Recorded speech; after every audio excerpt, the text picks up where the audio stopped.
তুমি হে মানুহ ঘৰখন মাৰি দিবা দেই তুমি আহিছা চোৱাচোন জাষ্ট অলপ ব্যস্ত আছিলোঁ বাৰু খবৰ খাতিটো নলোৱাই হ'লে আজি কেনেকৈ আহিল জানাই নহয় মোৰ কামৰ কথা কেনেকুৱা ইমান দিনে কেনেকৈ আছো অকণমান চিন্তা নকৰোঁ বাদ দিয়া পাতত কোনো আছে সেইবোৰ চোৱাচোন কোননো ঐ আছোন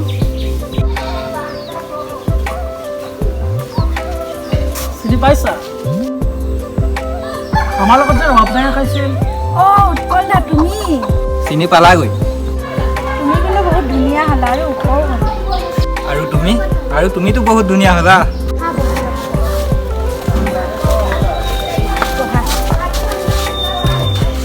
কোৱা এতিয়া খবৰ কোৱা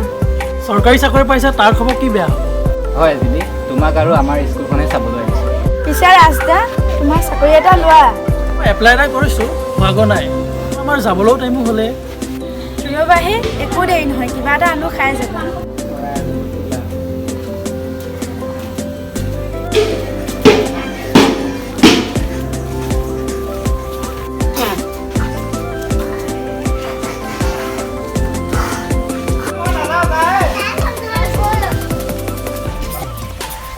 সেই আগৰ দিনবোৰ আজিও মনত পৰে সেই স্কুলীয়া জীৱন একেলগে স্কুল গৈছিলোঁ তোৰ মনত পৰেনে অলপ বেছিয়ে হ'ল নেকি খেলা তই ফটো আমিতে যাওঁ পিছে এনেকেই থাকিবানে ছোৱালীজনী চোৱা আমি ইয়াত চাই দিম নহয় চাবা সোনকালে চাবা পাৰিলে ইয়াতে চাবা পিছত অকিলটো কৰক জিলিও কৰক দৰে গাঁৱলীয়া ছোৱালী তোমালোকৰ দৰে দেৱতা বোলক এদিন বা এমাহৰ কাৰণেহে ভাল পাব পাৰিবা আৰু তাৰপিছত উৰণীয়া চৰাই হৈ উৰি যাব ৰাজ বল গৈ থাকোঁ এতিয়া তই গৈ থাক মোৰ অলপ কথা আছে খুৰী কামলৈ গৈছে অঁ এনেকৈ অকলে থকা নাই ঘৰত গাঁৱৰ ছোৱালী হয় তোমালোকৰ নিচিনা ভয় নকৰোঁ এতিয়া মই যাওঁ আগৰ নিচিনা পাহৰি নাযাবা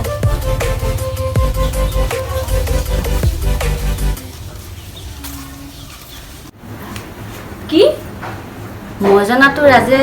গাঁও স্কুলখনহে চাবলৈ যাব কৈছিলে কি তাৰ লগতো উৎপলো গৈছিলে ৰাজ ৰাজ ক মা কালি তই কলৈ গৈছিলি কালি কেতিয়া দুপৰীয়া উৎপলৰ লগত উৎপলৰ লগততো মই গাঁওখনৰ স্কুলখন চাবলৈ মইতো পঠিয়াইছিলোঁ তাৰপিছত তই কলৈ গৈছিলি জিলিহঁতৰ ঘৰতে গৈছিলোঁ মোমায়ে মোলৈ ফোন কৰিছিল তই বোলে আজিকালি বেছিকৈ যাব লৈছ নহয় মানে মা মই ক'বলৈ ওলাইছিলোঁ এইটো জিলি কাৰ ছোৱালী তই জানো মা মামাহঁতৰ ঘৰত যে কাম কৰিছিল সেইজনী সেইখন ঘৰ ছোৱালী মই কেতিয়াও বোৱাৰী কৰি নানো তই বিজয় ডক্তৰৰ ল'ৰা তই সেইখিনি সন্মান ৰাখিব লাগিব মা তই তেনেকুৱা কথা নকবি মই জিলিক ভাল পাওঁ কি তই কেনেকৈ ভাবিলি ইমান দুখীয়া মানুহ ঘৰ ছোৱালী এজনী আমি বোৱাৰী কৰিম বুলি ৰাজ তোক মই নতুনকৈ শিকাব লাগিব নেকি কেনেকুৱা মানুহৰ ঘৰ ছোৱালীৰ লগত সম্পৰ্ক কৰিব লাগে প্লিজ তই তেনেকৈ নকবি তাইৰ লগত ৰিলেশ্যনত ভঙাটো চেষ্টা নকৰিবি কিন্তু মই বিনোদ বৰাক যে কথা দিলোঁ তেওঁ ছোৱালী মই বোৱাৰী কৰি আনিম বুলি কিন্তু তাই মোৰ ভাল বান্ধৱীহে মা মই জিলিক পাহৰিব নোৱাৰোঁ আৰু মিছা সপোন দেখিব নোৱাৰোঁ বিপদৰ সময়ত মোক বিনোদ বৰুৱাই যিমানখিনি সহায় কৰিছিল মই কেতিয়াও পাহৰিব নোৱাৰোঁ তই বুজি নাপাওঁ কিয় মই তোৰ ল'ৰা হয়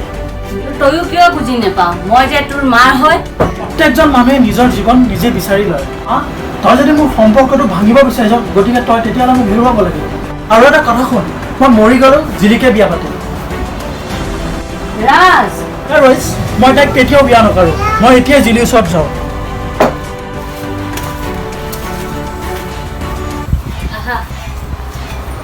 আহা বহাহি বাইদেউ